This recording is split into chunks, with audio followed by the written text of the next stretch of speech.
Who knows what Jay-Z, J.K. Rowling, Bill Gates and Oprah Winfrey all have in common? Okay, I will tell you then. They have all overcome failure in one shape or form to go on to gain success in their respective careers. Welcome to My Perfect Failure. Join us as we delve into the world of our perfect failures. We will interview, explore, and discuss how our perfect failures can lead us to success. Join us and tune in. Welcome everybody to another episode of My Perfect Failure. Today, I'm super excited because I have a fantastic guest for you. So, my guest today is a young entrepreneur coach and podcaster who helps people overcome self-sabotaging behavior and achieve more without the stress. He is the host of a wonderful podcast, You Can Too, where he interviews creators, entrepreneurs, and thought leaders on how to win at life. He also shares his insights and experiences from starting his coaching business at 17. So a very, very, very warm welcome to My Perfect Failure, James Brackin. How are you, James? Paul, I'm doing well. Thank you so much for having me. Like I said before this, I'm excited to dive in. Failure is a great topic that I touch on with clients and through my content and everything else. So I think we're gonna have a great time. Yeah, absolutely, absolutely. I've been sort of getting into your content over the last sort of 3 or 4 days and love the Instagram, love the YouTube. I was saying before we hit the record button, I'm a big fan of Daniel Priestley and I love the interview you did with him. There was a lovely sort of blend of conversations and I think you were bringing such, because I've watched a lot of his content and a lot of his interviews and you were asking things that I hadn't known before. So I was learning different things about Daniel, his background, his thought process around entrepreneurship, around imposter syndrome. So it was a great watch. So I've subscribed now, so I'll be getting your content on rotation. You've got if anybody that listens to me read a little bit of James's bio, you can pretty much capture that you're a young guy. You're kind of going places. You've got the podcast, you've got the coaching business, and you've got a wonderful YouTube and Instagram presence. So there's an awful lot going on that you're doing. But what I'm keen to capture is a little bit of you, where it all started and what's given you this kind of, at a young age, it's very, to me, it almost feels that you're kind of like laser focused in a good way, in that you've got a sort of a mission, and you kind of know pretty much where you go. And I think things always change over a bit of time, but I guess the general focus to me seems pretty much there. So it'd be lovely to capture a little bit of your story, who you are and how you got to this point.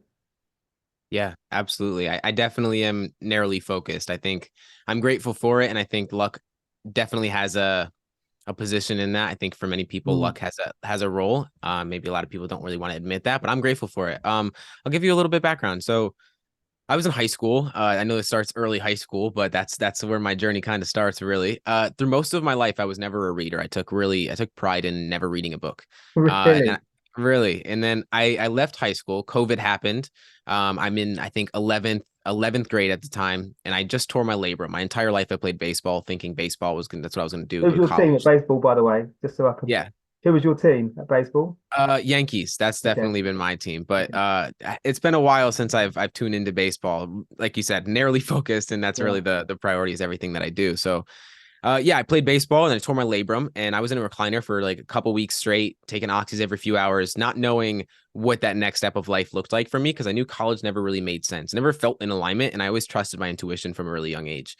And so I knew that was going to be the path for me. And what I thought after that was, let me become a real estate agent. That at least allows me to increase my income. There's no cap to how much I can make. There's my hours, or there's no like hourly wage or anything like that. And that always inspired me, because I always felt like I had an ability to create something more than what I'd become accustomed to. When I started doing that, my first thought was, let me surround myself with people that are doing it. And so I was the youngest person, Keller Williams. I was 17 years old, surrounding myself with 30-year-olds already. I've always been surrounding myself with older people. I've always had an older soul. And so I surrounded myself with them. And a few months in, I realized that wasn't the path that I wanted to go down. And so all to come to a really pivotal moment in my life where I was listening to a podcast, just got into podcasting, listening to it, not even starting my podcast. And at the end of one of the podcasts, someone was speaking about a coaching program. At the time, I had no idea what a coach was, but I knew I wanted to help people. And I knew that what I was doing wasn't what I wanted to do.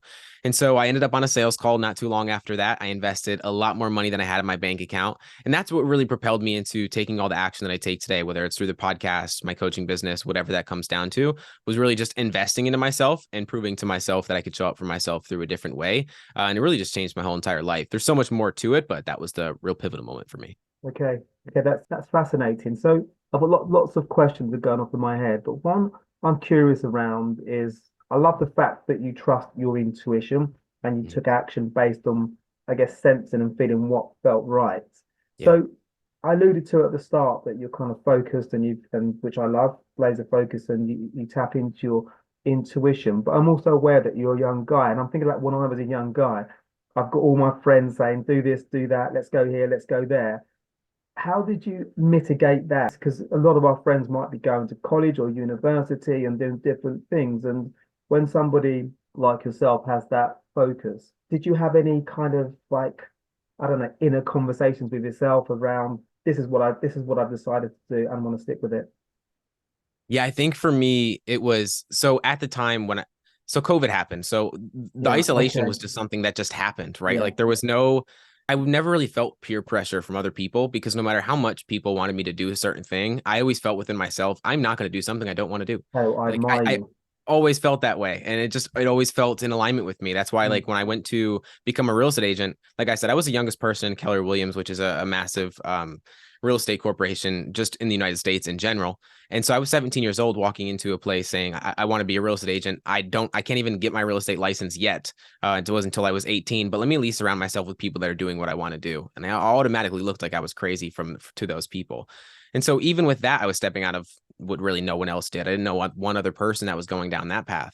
When I realized that wasn't the path for me and I stepped into coaching, the only thing that really terrified me was just the opinions of other people. But it wasn't so much, is this the right path? It just felt like the right path and I trusted that. And when I invested into myself, it forced me to show up because once I invested into myself, well, now I put my back against the wall. I just invested more money than I have. I have to figure it out. And so that's what kind of propelled me into taking the action day in and day out. Yeah, I love your answer, and I think that's quite inspirational and quite insightful for anybody, regardless of your age, whether you're 17 or whether you're 45 or whether you're 50, to actually, when you invest in something, make sure that you maybe trust your intuition, go along with it, and actually commit to it. Because it sounds like you committed. So coaching, what sort of was, were there sort of core things that you felt attracted you to coaching? Because obviously you're a young guy and you're coaching people from, I guess, different walks of life that have got different experiences, but you felt that there was something you could offer to really give them the kind of I guess the bouncing board that they need to kind of move forward in their lives. Yeah, when I first got into it, I was definitely had the imposter syndrome like everyone else does. And I think we all go through phases where we just experience those emotions. But what it was for me was one of my first mentor told me that he doesn't call people out, but he calls people forward. And so that really stuck with me. It stuck with me a lot because he would call me out pretty frequently. Like I said, I was the youngest person of over 1,000 coaches. And so when every other person that I was speaking to, we had calls every single week, I was just surrounding myself with people that were doing the things that I wanted to do, whether they were succeeding at it or they weren't succeeding at it. They were on the same path as me. And surrounding myself with those kind of people showed me what was possible. And it also showed me that no matter my age or my experience, whatever it comes down to, everyone has the same fear that I have. And so if my age has nothing to do with it, then what does have to do with it? Well, then I have to get down to the actual fear that's there, that's present. And so when I recognized that I didn't have to have the answers, a lot of people think coaches have to have the answers. I've come to the awareness that it's not that I have the answers, but I have the questions. Because the questions are what get the person the answer. Because if I give you the answer, well, then you're not going to take the action because I'm giving you the answer. You're not getting to the answer yourself. And so when I came across that, I can resonate with anyone. Like I said earlier, I've always been an older soul. I've always resonated with older people than who I actually, my age was. And so I've had clients from 43 to 20 to 17 to 25, everything in between because of my age. And so instead of seeing it as a limiting factor, I more so seen it as more of something that projected me forward and was like kind of like a superpower of some sort. Yeah, absolutely. And I think you mentioned about asking great questions. And I think that is key, because if you've got that ability to listen and to absorb the information that you're being given and then just ask questions. And I think from a client's perspective, if they're able to figure it out themselves, then that's actually quite rewarding. Not quite, it's incredibly rewarding. I was thinking, you sort of alluded to not giving people the answer, and it's like maths. If you give somebody the answer and they haven't done the workings out, then you kind of never really know how to get from A to B. And it's kind of like the same principle here. It's important that people are able to figure things out themselves. So you decide that you want to look at coaching. How quickly did you decide from looking at coaching to this is going to be a business? Because you were 17, right? Mm-hmm. Yeah. So when I realized that it was going to be a business was as soon as I stepped into it. Really? So realistically, like most people get on social media and they think I'm going to make content, like I'm a creator. And when I got on social media, the first thing I thought was I'm using this as business. Like this was the intention. Okay. The program that I joined was called Business Breakthrough. So it was all about really diving into the business aspect of it. And so that was always on my mind was, as much as I want to help people and I want to serve people, how can I create the income to actually be able to do that? Right. And so I was working at Dick's Sporting Goods at the time, funny enough. And I was at that job and I absolutely hated going into that place because I knew that I had so much more to give to the world. And like I said a minute ago, many people, there was over 1,000 coaches in that program. And I was the youngest person out of every single person that was in that program to this day. And what I seen throughout it was I was the one raising my hand. I was the one putting myself in the position to, when we were doing role plays and learning more about how to sell and work with people. And what I said earlier is call people forward. I was the one raising my hand when there was social media audits and you wanted to learn how you can do better and make better content. I was the first person raising my hand. And so when everything that happened, people started to ask me questions and be inspired by me when I was just doing what was supposed to be doing. Like there was nothing else. I got the direction, I invested into the program, and I'm going to take full advantage of that because it was more money than I had in my bank account. Like I have to make this happen. And so putting my back against the wall was, there's no other way. Then that's why you said earlier, it was the tunnel vision. I didn't see another option. And I think that allowed me to really go full force into something that I didn't really know that it was going to work out, but there was no other option. Yeah, that's insightful as well, because I think very often you hear this, I'm sure, being an entrepreneur, and I know that we're going to talk about your podcast in a second, but some of the people that you've interviewed, some of the entrepreneurs you've interviewed, sometimes actually they don't really have any other option. So they choose what they choose, and then once they do that, they're all in. And it sounds like you. And even the fact that, and I wonder, maybe you can answer this, maybe you might have some insights around this. The fact that you just said a second ago that when you were in, I guess, the lectures with your fellow, I guess, students at the time, some of them would have been older and some maybe a lot older. You had the courage or maybe the confidence to ask questions. And you talk about imposter syndrome. Maybe some of those guys, or maybe there was a fear, because nobody likes to really put their hand up and to kind of ask a question because we fear that we might make a fool of ourselves. And there's something about that environment that really tempts people up. But you actually were, you were all in. Yeah, I think it was me being naive. Like I didn't know what I didn't know. And so I think that there's so much strength to being naive about something because you're only looking through a lens of optimism instead of pessimism. And for many people, they're thinking about what other people think of them. And when I got into it, I was definitely afraid of failure. I think a lot of people are afraid of failure. It drives most of our life. But the reframe for me was, instead of seeing failure as final or something that it was like a hit to my self-worth, I started seeing failure as feedback. Because if it's through the lens of, if you heard 30 no's, but you knew that the 31st was going to be a yes, you'd go through the 30 no's. And so I always seen it as, rather than seeing if this is going to happen, I think through the lens of, when is this going to happen? Because then I'm never going to stop. And the result isn't to get to the end, but it's just more so to get comfortable with being uncomfortable in that experience of acting. And so that was something that was really big for me, was just recognizing that was the lens that I needed to see it through. When we change the story that we tell ourselves, we change the experience that we have and ultimately the action that we take. I'm impressed with that, because obviously my perfect failure is around failure and the fact that, when I don't even like the word failure, but it happens, and it really happens to people that are ambitious, that want to put themselves out there, want to try new things. If you don't really fail, it means, are you really trying? If I don't fail this week or next week or next month or next year, what type of effort am I putting in? Probably very little. So there's an opportunity when we experience failure in those difficult moments. So I'm really so I can't get away from the fact that you're because how old are you now? 20.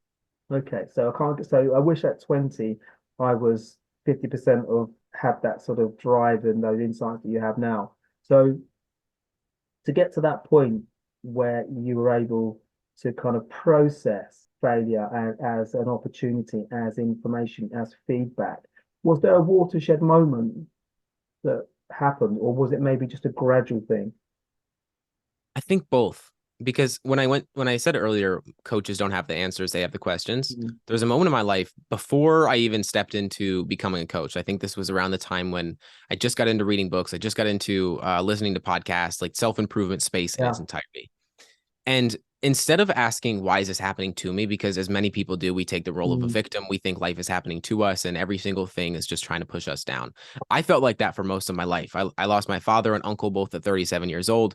My grandfather passed a few months before his retirement. I just felt like life was happening to me. Every Yeah. important man in my life passed away young. And so I Yeah. didn't get to have any kind of role model in my life. Now I'm very grateful for it. The lens that I changed through was, instead of seeing as, why is this happening to me? I asked, how is this happening for me? Ultimately, you ask a different question, you're Yeah. going to get a different answer. And it's like your mind is like Chat GPT. When you give it a different prompt, you're going to get a different answer. Yeah. Many of us are going through life not even aware that we're asking really bad questions, ultimately creating a bad answer that we don't want. And so when I asked that question, it changed the way that I seen life, and everything that happened to me was ending up happening for me. And so instead of looking through the lens of such a short time frame of, how is this affecting me right now? This is a bad thing that's happening. But if 3 years in the future it turned into something good, well, I'm not going to label it as bad anymore. Yeah. And so seeing that same thing through the lens of failure is, this may feel like failure in the moment, but what if this leads to something way better for me in the future? What if this is providing me the humility that I need? What if this is providing me the patience that I need? And just always seeing it through the lens of like, what is this giving me instead of what is this taking away from me? Because we can always see what we're going to lose, but rarely do we look at what we're going to gain. And so I've just always seen it as, think longer term, and it will always almost work out for you. And that's the kind of lens I've seen it through. Yeah. So that you talked about a superpower, and that what you've just described there is pretty much a superpower, that ability to reframe and to take stock, because I think the brain is wired to, it's 4 times more likely to lean into a negative thought pattern. So having that ability to take stock, reframe, and actually look at and ask a different question, because the different question, to your point, is going to take us in a totally different direction, and to your point, in a positive direction. So it's a really important point, and it's something that I have to continue doing myself, because stuff happens, but I do like having that awareness where I can actually take stock for a moment and actually reassess it and actually come up with a totally different answer or solution than my initial thought pattern kind of was going to take me down a different direction. So reading and listening to podcasts, did that come as a consequence of you wanted to look at coaching? No, coaching came as a consequence of that. Okay. Because like I said, I took pride in not reading any books. I mean, I went through my entire life never reading really any book. Even through school, I just went every way that I could to avoid doing it, because it was giving me things even to this day, most of what I learned in school, 99% of what I learned in school, has no application in my everyday life. And I wish I didn't spend that time doing those kind of things. Now, I wish you could see all the books that I have in my room that I've read just over these past few years. Diving into that and realizing that I'm not a stagnant idea, rather than life is happening to me, just changing the questions that I ask myself. Just the way that I live my life changed dramatically when I started reading books that actually improved my life.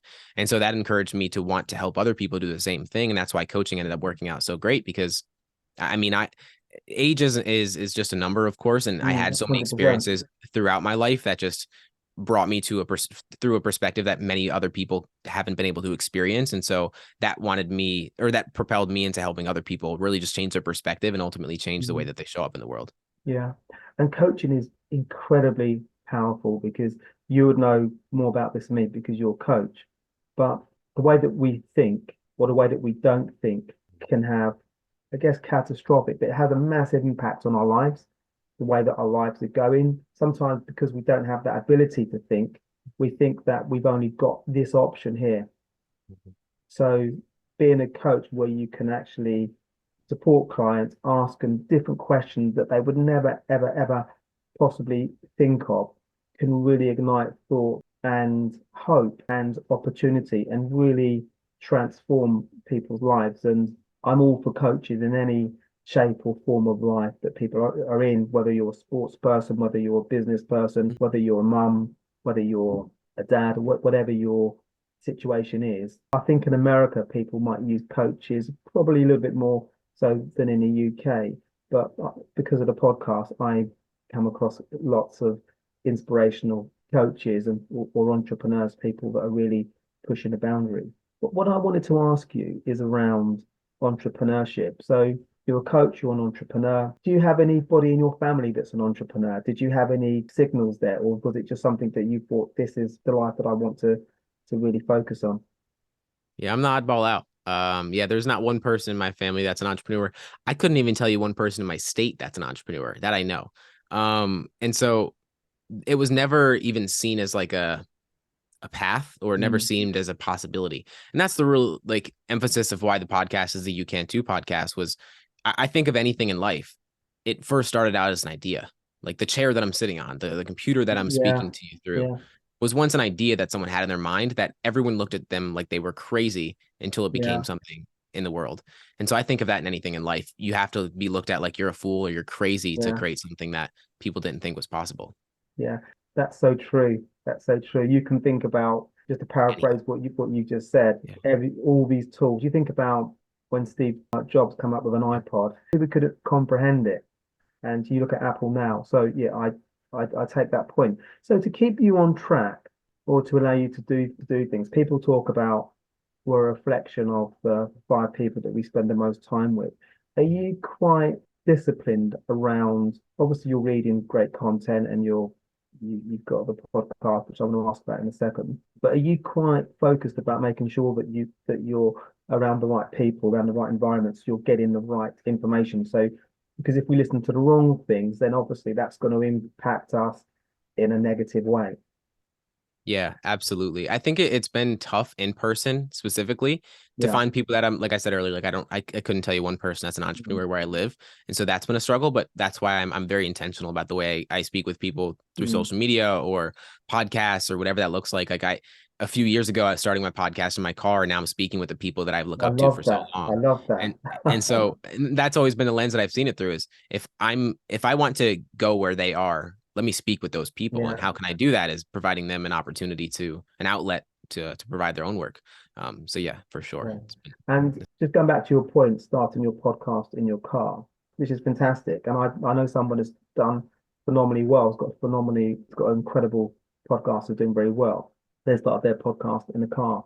And the reason why I like that is because sometimes people wait for the perfect situation. I've got to have a studio, I've got to have the best equipment, I've got to have I've got to have all the amazing guests lined up. But to your point, you can start the podcast in your car with a phone, with do a solo recording, or Mhm. you can find guests. So tell me about your podcast, how you came up with the idea, and why it's important to you. I think why it's so important to me is growing up, I did not see myself as a confident person. I didn't identify. I was completely opposite of who you see me as right now, as at least what a lot of people would see. And so even starting the coaching business, the podcast at 17 years old, like people always say, you have to have so much confidence to do that. And it was the Yeah, exact opposite. I didn't have the confidence. I invested in myself. It forced me to show up, and now I had to make it happen. And so that's why I'm so grateful I did that. But when it came to the podcast, it was something that, like I said, I grew up in upstate New York. Not many people around that were doing amazing things. I yeah, didn't grow up with any entrepreneur in my family. Everyone worked until they passed away, or they passed away mm, real young. And so it was just something that I seen Steve Jobs, Walt Disney, so many people that just created something that was once an idea that they created to something into the world. And that always inspired me was, well, if they can do it, well, you can too. And it was almost like an affirmation to myself that I told, that ended up me every time I spoke with someone that they were second guessing themselves or they were fearing failure. It was just always something that, well, that other person can do something that they didn't believe they could mm, do. And then they ended up doing it. why is it that you have this ingrained belief within yourself that you can't do it? And so it was just something that I wanted to embrace to other people. And when I thought of where do I want to be when I'm 80, what kind of impact do I want to have in the world? It was the number one thing that people struggle with is self-belief. When they don't have belief, they don't take action. When they don't take action, they don't create different results, and they ultimately create a life that they're okay with instead of a life that they love. And so that was the thing that I wanted to embrace into people, was how can you just change the beliefs that you have about yourself to ultimately change the direction of your life. And that's at the core, is just helping people unlearn the beliefs that they've been ingrained in them, that are not who they are, but just who they've identified as. Massive. That's so massive, because, you know, I know people of all ages, similar to yourself, grew up with people of all ages. But if I reflect, and if people are very honest, if you have a conversation, are people doing exactly what they want to do? Have they really gone after things that come into, you know, like we spoke earlier, you mentioned about having that intuition. What you're doing now, is that based on your intuition, or is it based on you falling into something and then just having that compound experience of doing something over and over and over again? Then it becomes the norm, even if it doesn't feel quite right. And as you were talking, I was thinking about Muhammad Ali, like back in the day when he was boxing. So he called himself the greatest before he'd won a championship. So he was feeding himself the right information he needed to have. He needed 100%. I'm sure in his private moments, he knew that I'm not champion yet, but I'm the greatest. And you have to say that over and over and over again. And I think it's something that it's very easy for people to think that we have to wait for that perfect moment. So I think your experience and what you're doing, I think it really is a lesson for us all to really think about really what we want to do, and actually how are we talking to ourselves? What are we doing on a daily basis to make it happen? What are we reading? What podcasts we listen to? Because if we listen to the right podcasts, and we read the right books, and we surround ourselves with the right people, then to your point, anything is possible. Absolutely. And I love that you brought up Muhammad Ali, because he's such a massive inspiration for me. It's a big person that I think of when I think of the people that inspired me to create what I create. And I think for me, that's where I say the luck aspect was just even jumping on the sales call, not knowing what was going to happen, not knowing that I was going to lead into a coaching program, and then trusting my intuition all the way through. I know my mom and my sister always told me that when I was younger, to the point where I don't even remember saying this, that I wanted to be a motivational speaker when I was very, very young. Really?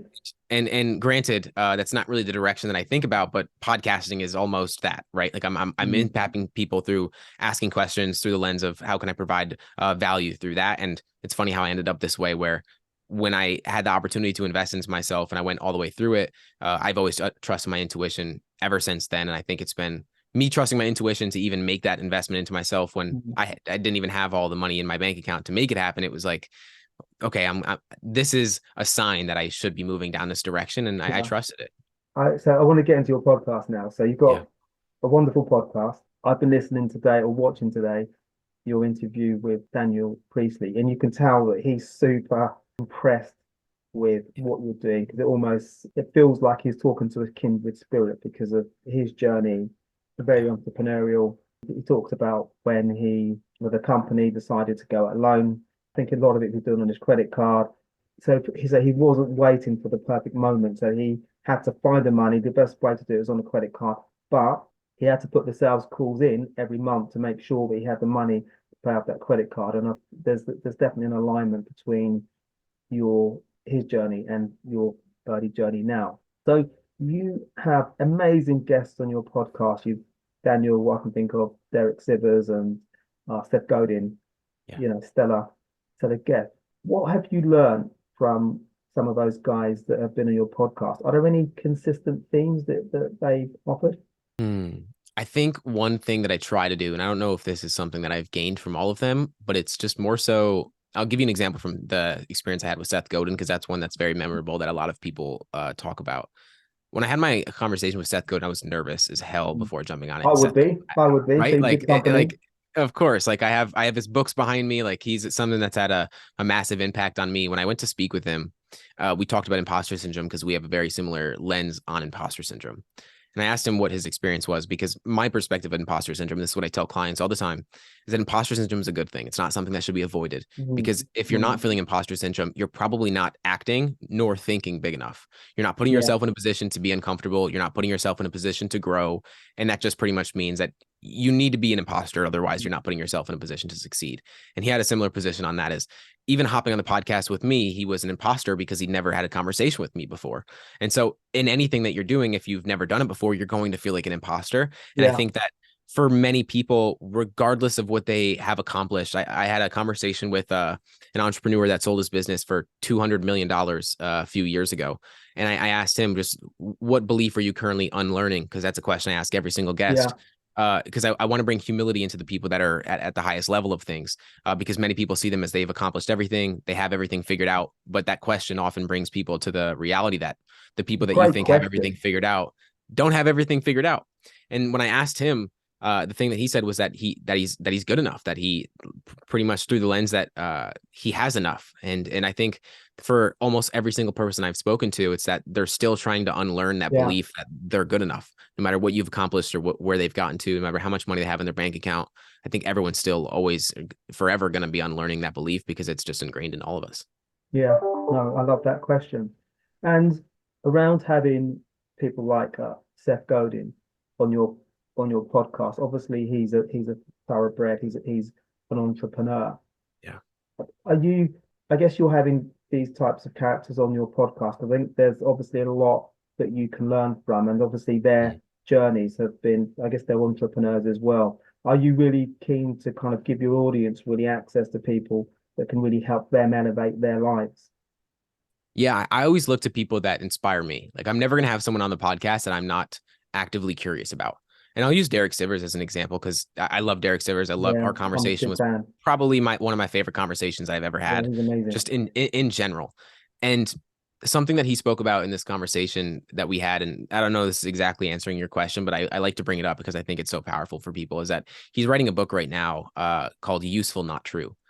Because for many of us, we take on beliefs that we perceive as true. Let's just say that I perceive myself as an unconfident person. I believe that to be true.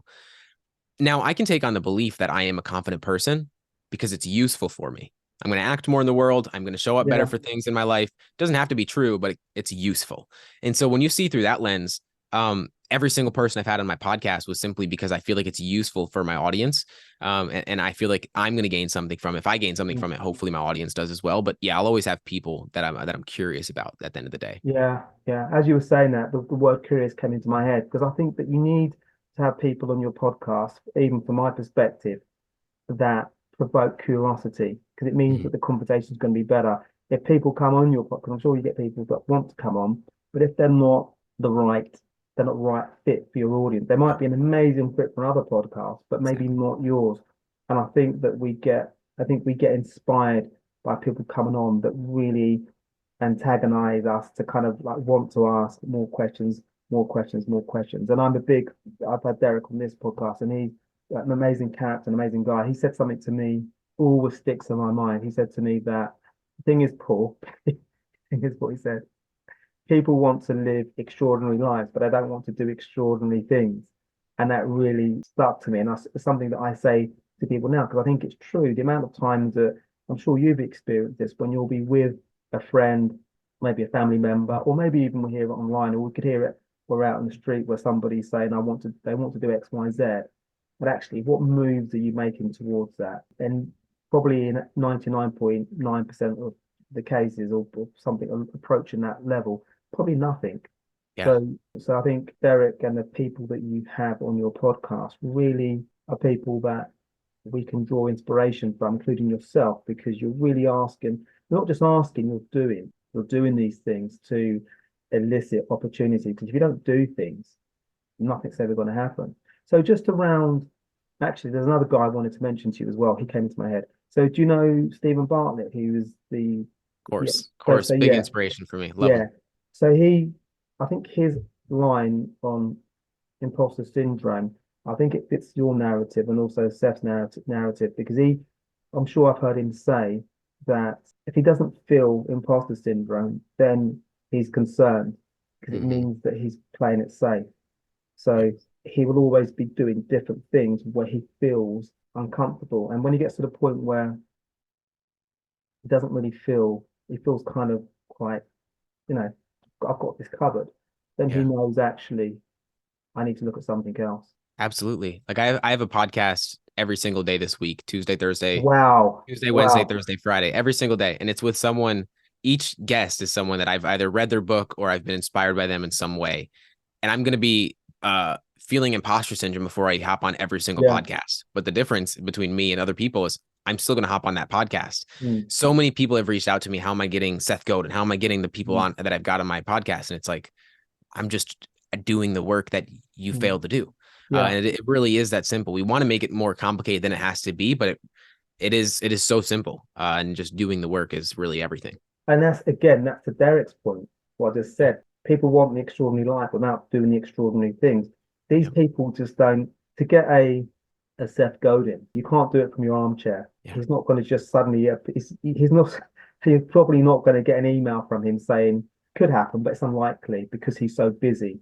In order to engage with someone like Seth Godin, you've done that. I'm sure you've got to go through a process of engaging, reaching out to them and so forth. And he won't do every podcast as well because he will get a huge, I hate to think on a daily basis, the amount of inquiries he gets. So for you to get through and for him to say yes speaks some volumes for you.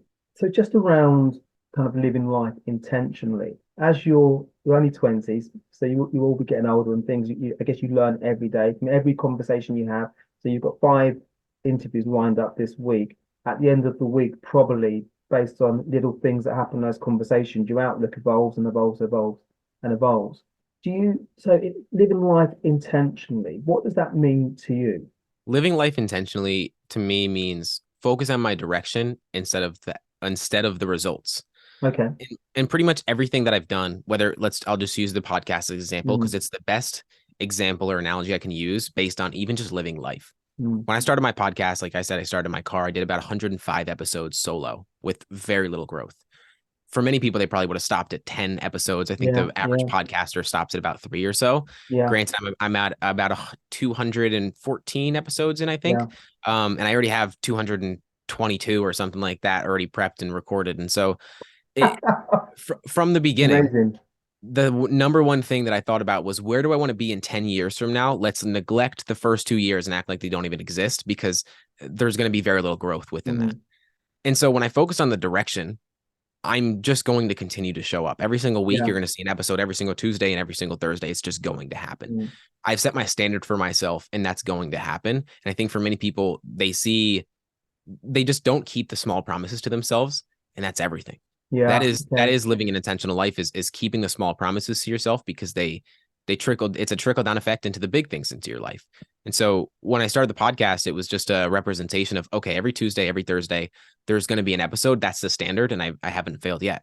And so that's what intentional life looks like, is just focusing on the direction instead of the results. Because if you focus on the results, just like Seth Godin said in my podcast, patience is the one thing that he wished he knew when he was younger, to really, really think about that more. He shipped a lot of work, but he wished he was a little bit more patient about the things that he did. And I think that's for most people. That's massive. I love that answer, because I think a lot of people don't start things because they're thinking about the end goal. They're thinking about the results. They're thinking, I want to be like you, 214 episodes. That's a huge amount of work to get to that point where you've done 214 episodes, but sounds like you've got a bunch recorded as well. So to put the work in where you're getting amazing guests on your podcast, but obviously there's work to do, there's prep work to do, there's the reach out work to do, then there's the stuff to get them published. But people will look at the result, what that looks like. So they don't even act. So that the idea of being intentional is important. So just around that, being intentional. So, and this is probably, maybe you can help people that are listening to this that will be inspired by you, but maybe they're thinking about how can they be intentional. So should people that want to be intentional, but kind of probably are thinking, well, I'm not really, I'm just kind of existing, should they be really examining what they want to do, or maybe listening to that intuition that you mentioned earlier? I think so. I think listening to your intuition is really important, but I think even more so for people that feel like they're stuck, they don't have anything to be intentional about. The most important thing is just forget about why and just focus on what and how. So Okay. for many people, they think of, why do I feel stuck? Why do I not know what I need to do? Why? And they just over consume themselves with why, when why doesn't get you into action. What and how is going to get you into action. You may not know how it's going to happen, but if you know what you need to take action on, the how is going to take care of itself. And so just disregard that. Just focus on what you need to even do. And so for many people, if they don't have the direction on what that thing is, at least get into action. When I started in real estate, I didn't know if that was 100% the thing that I wanted to do. But what did I do? I started surrounding myself with people that were in that space. I was the youngest person there. When I wanted to become a coach, I didn't know for sure if that was going to be the thing for me, but I invested into a coaching program and I just got into action. And so, and I think the most important part of this all is just saying that it's okay to fail at something and it not work out. A lot of people see is trying at something. Like if I go towards this thing and it isn't for me, it's going to be a waste of time. But realistically, you're going to get so many more. You're going to gain more skills. You're going to learn more about yourself. 100%. You're going to gain so much more from failing at something than doing nothing at all. And so just getting into action, regardless if that is the 100% thing that you want to do, like you said at the beginning of this, I'm very narrowly focused. I've gotten clear on what I want to do, who I want to impact, and how I want to impact them. And I'm very grateful and I'm lucky that that opportunity presented itself to me. But again, I trust my intuition, and that's what led me down that path. And so for many people, they're listening to their mind instead of their intuition. And they just have to allow themselves, for many people, they don't give themselves time with themselves. Like, when's the last time you were with yourself without any music, without any headphones, without no podcast, no Netflix, nothing in your ears? Many people probably can't say that it's been recent. And so just give yourself time with yourself is, I think, one of the most important things that you can do is just to even listen to your intuition. You have to give yourself time for silence. That's a big thing a lot of people struggle with. How do you do that? Do you go for walks? Do you journal? How do you get your clarity of thought? Yeah, I meditate for sure. Meditation's been something that's been big for me over the past few years. But before that, it was walking. And I still do every single day after I eat breakfast. And the number one thing that I do is I walk because I habit stack. It's going to be difficult for me if I say I want to go on a walk, but I never have any idea of when I'm going to do it. And so every single day after breakfast, I habit stack. And it's a habit that I've just reinforced. I've done this for most of my life. I couldn't tell you a time when I was even younger. Kids would look at me like I was crazy because I would go on walks. We 15, 14, 13, whatever it was. And I would just go on walks by myself just because I needed to go on a walk. Like I needed to do it. And it's been the most, if anyone follows me after this on my Instagram, you're going to see multiple times a week. I tell people to go on a walk because it's the most impactful habit of my life. Yeah. I haven't asked you about your Instagram account, but he's got a wonderful Instagram account. I love the videos that you put on. So tell me a little bit about that, because there's somebody that's I forget her surname. Her name's Jen somebody, and she's just written a book called Get Seen or something. You would know her. But anyway, Jen Gottlieb, I think. Gottlieb, sorry? I think. I think it's Jen Gottlieb. It's Be Seen, I think, right? Yeah, Be Seen. So when I look at her Instagram and I look at yours, when I look at yours, sorry, I think of her. I think of her book, because it's being seen, it's getting yourself out there, and what you impart in terms of knowledge, in terms of inspiration, in terms of how we can be more present in life, I think it's phenomenal. So tell me a little bit about your Instagram account. Well, I appreciate that. That's definitely been it. When I said earlier, when I got into coaching, I didn't know if it was going to work out. I didn't know what that even meant to be a coach. But the one thing that I did know is when I invested into that program, it forced me to show up on social media. The one thing that I can say, if I made absolutely no money, I got no clients, my Instagram never grew, nothing. The one thing that I'd be grateful for is that I built my relationship with myself through posting on social media. Because prior to posting on social media, I was terrified of what other people thought about me. And when I invested into the coaching program, it forced me to start posting online. And so every single day, as I spoke about earlier, my definition of success is my standards. If I'm doing what I said I was going to do, I am winning. And so when I first got started, it didn't matter. Nothing else mattered. If the only thing that was the win of my day was posting on social media once every single day, it was a success for me, because it was forcing me to get uncomfortable, but also say something into the world that I'm not even fully sure if people are going to resonate with. And so every single day you look at my page now, I think I'm around over 900 posts or something crazy like that over just the past few years.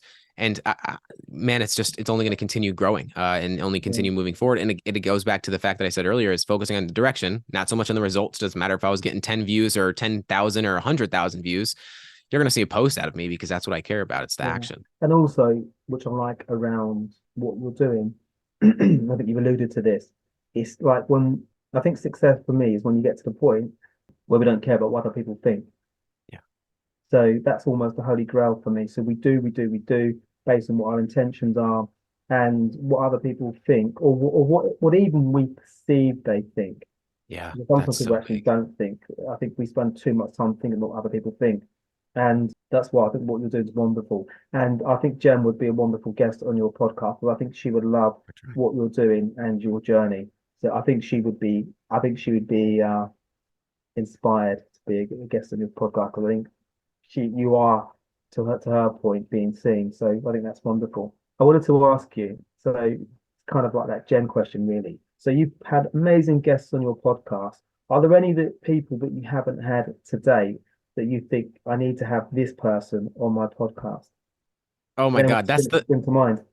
yeah, absolutely. That's what's so exciting about podcasting is there's never going to be a time where I'm not interested in other Yeah, people. And so yeah, it's just like anything in life. If success was getting to the mountaintop, I don't want success because that means the end of the yeah, podcast. That means never speaking to another person again. I look forward to every single week speaking with great people, and I think yeah, that's how you should perceive life.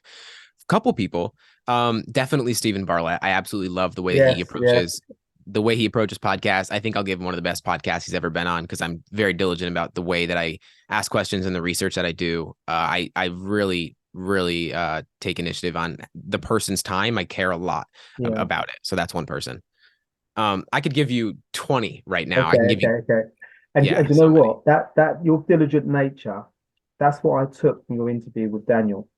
So I hope. I totally got that. That was a thought that I had halfway through. I was thinking, wow, you know, I almost felt at times you were kind of bringing up things. I forgot about that. Yes, I remember that. So I totally got that from the interview with Daniel, that your diligence and the depth of the questions that you asked were great in it. And I think that was, and for your listeners and people that are watching your content, that's going to make it a rich experience because it's going to improve the quality that he's able to bring because you've done the research. So that was totally evident from from that interview, and I'll definitely be watching your one with Seth Godin later. So Heard great things. we're kind of getting towards the end now. So what I wanted to ask you is a couple of things. So for people, you've probably covered this, but is there anything else you want to add? Please feel free to add. So for people that maybe they kind of get it that they're not living that intentional life that they really want.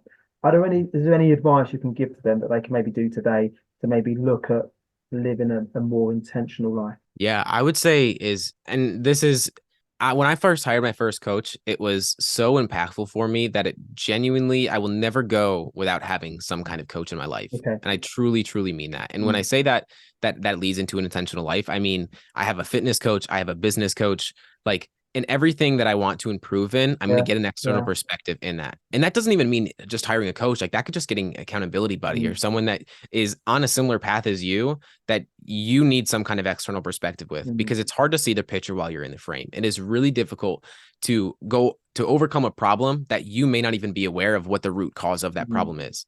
It's like the example I always give is procrastination. A lot of people think that they're procrastinators is because they're lazy or they just don't feel like it. But procrastination isn't the problem. It's the symptom to a problem. You're not procrastinating because you're lazy, but you're procrastinating because there's a fear there that you haven't addressed yet. Mm. Like for many people, it's a fear of rejection, it's a fear of failure, or a fear of success. And that's one that a lot of people don't think that they're afraid of is fear of success. But I've seen it in real time with clients. And so I would just say is get an external perspective because I guarantee you it will be the best thing that you ever do in your life because you cannot solve the problem with the same thinking that created the problem. And that's just as simple as it can be. Yeah, no, that's great. That's great advice. I was listening to you prompted a thought. I was listening to or watching even an interview with or discussion between Noah Kagan from Yeah, I have him coming on next week. Oh, really? So yeah. Yeah. So anyway, so he's phenomenal, by the way. Yeah. So I was listening to a conversation with him, and I think is it Sam Parr from The Hustle who sold The Yes. Hustle. So they Yeah. had a conversation, and they were just having a general conversation. So it wasn't really there wasn't an answer to give. It was just a conversation. Yeah. But the reason why that's triggered a thought because they both, to your point, have coaches around finance, around fitness, around all these different areas of their life story. They've got that support. So if it's good enough for them, then it should be good enough for most of us. And obviously, you look at the way that you can really transform your life beyond what we think the ceiling is. So yeah, so thank you for that. And just around coaching, obviously we know that you coach. what does that look like? If somebody's listening to this now and they're thinking, actually, I would love to maybe connect with James, what's the best way for them to contact you? Yeah, Instagram is definitely the best way to contact. That's where I'm most active. But what coaching even looks like, and at least this is my current experience with Mm. people, is I like working one-on-one with people. It's just kind of like a podcast Yeah. where I think it's a lot more intimate. A lot of people can be more vulnerable. One thing that one of my first coaches told me is that coaching, all it really is giving someone a safe place to be vulnerable and open, because Mm. that's when they share the true things that are actually holding them back. Most of us know what we need to do. Most of us know the things that are standing in our own way. Sometimes we need a few tweaks to actually just show up. Like a lot of my coaching is just holding people accountable to doing what they said they wanted to do, rather than Mm. getting in their own way from holding back and just staying where they're at. Usually that's one-on-one coaching for about 6 months, because as I said earlier, the one thing I care about most is sustainability. Like I do not want to work with someone for them to end up right where they Yeah, were prior to absolutely. working together when we're done working together, just because you had that accountability for a couple months and then you go back to your old patterns. I want to get to the root of why people self-sabotage, as you spoke about earlier, to begin with, because if you're not aware of the root, you're always going to address the Yeah. symptom, and you're never really going to overcome anything. Yeah. And I would imagine it takes minimum 6 months, Yeah. because we have to commit. If you don't Yeah. commit, you can't commit to 6 months, then kind of core compound behavior of doing something that doesn't really vibe with us. You don't want to get rid of it. You're not going to be able to deal with that. So I think 6 months is entirely sensible. So what I will do, I'll get all your details, Instagram, etc., and put those on the show notes. And obviously your podcast, that will be on all the logical platforms. Yeah, YouTube, Spotify, Apple Podcasts, the You Can Too podcasts, everywhere you can find a podcast, it should be there. Yeah, Yeah. I'll definitely put a link to your YouTube. I'll put a link to everything, but I would suggest that everybody subscribe to your YouTube page if you can watch it at weekends or in the evenings. I think that's phenomenal. I think wonderful content. Thank you. James, it's been wonderful speaking to you, connecting with you. I do have one last question for you. So, got a recurring question. So, if you could invite three inspirational people for dinner, they can be alive or past, who would you invite for dinner? Yeah, I was thinking about this throughout our whole conversation, because this one's tough. The first one that comes to mind, and these aren't really inspirational people, but when you think of people that passed, I automatically think of my father, my uncle, and my Yeah, grandfather. yeah, Because I grew up, my father passed when I was 6. I think my uncle passed when I was 10 or so. And my grandfather passed a few months before his retirement. So to be in a room with 3 of the most important men in my life, that would be yeah. insane to experience. I would think that. But when it comes to inspirational people that I can look up to, or people that I'm inspired by, I think um Muhammad Ali is definitely there. I would love to Yeah. just be in his energy. That would be insane. I don't know if you know who J. Cole is, but he's a big inspiration for me. He's my favorite Well, artist. hip hop, yeah, man. Yeah, yeah, I know J. Cole. I was listening to J. something earlier from him. Yeah, I have Love Yours, one of his songs, tatted on my arm, because I love the representation of what that stands for. And then a third one, I think Tim Ferriss would be really cool to be around. I think Yeah, his energy would be awesome. Muhammad Ali can't happen. Tim Yeah, Ferriss could happen, yeah, and yeah, J. Cole could happen. I think they would both be incredibly inspired by what you're doing. I'm excited by yeah, what you're going to be doing in 12 months, in 24 months, in five yeah. years. I think, yeah, I'm just excited by it. So it's James, phenomenal to meet you. I love what you're doing currently. I think that it's only going to be bigger, bigger and better. My last question, actually, Mm, read. Obviously, you started to read a lot more, and yeah. you're surrounding yourself with wonderful people producing wonderful content. Is a book something you're looking at? A writing one? Yeah, writing one. Oh, I would love. Yeah, yeah, absolutely. I mean, I'm speaking with some of the best authors in the world. It's hard not to think that that's Yeah. not going to be in my future in the future. I'm definitely. I think I'm. I don't want to say I'm better on camera, but I'm more comfortable on camera than I am writing. Funny enough, like I have. I think I can resonate with people's energy more than I can Mm. writing something down on paper. But I love the idea of having a writer's lifestyle, like Derek Sivers, just going in the woods and going, him and Tim Ferriss, I've heard so many times where he's told me where they just go in the woods for a couple of days and just experience Yeah. no headphones, nothing like that, and then just go write for a massive amount of time. So yeah, writing a book books is Mm. definitely my future. I'm so young. I can imagine how many I could write. Yeah. Yeah. Has Ryan Halliday been in your podcast? Ryan Holiday has not been on the podcast yet. Oh, I'm gotcha. definitely working on it. A lot of those people, you can probably see, I have 3 of his books right Yeah. behind me. Yeah. Yeah, I'm trying to get everyone that I've had a conversation with, or enjoyed their work. Like Lewis Howes is someone else. I went to his event earlier this year. I definitely will have him on in the future. Like I said, Noah Kagan's been someone that I love his content. I've listened Yeah. to his YouTube for a couple He's years, and I brilliant. got him next Monday, I think I speak with him. So it's really cool. Okay, well, let me know when that comes out. I'll be Well, following you anyway, but do let me know when that comes out. I listen to that one instantly. James, thank you so much. It's been amazing to have you as a guest on My Perfect Failure. I've learned a lot from you and inspired. So thank you so much. Thank you so much for having me. You're an amazing host. Thank you very much. Thank you. And thank you, everybody, for listening to this episode of My Perfect Failure. We're always looking to grow the show. So please do share this podcast or this particular episode far and wide, particularly if you know anybody that is looking to live a more intentional life and maybe wants to shake that imposter syndrome.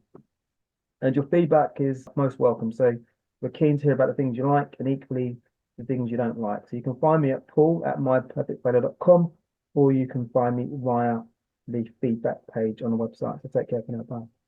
Thanks for listening to My Perfect Failure podcast. Be sure to visit www.myperfectfailure.com to join the conversation. Subscribe to our podcast on iTunes or Google Play. Look out for our next episode.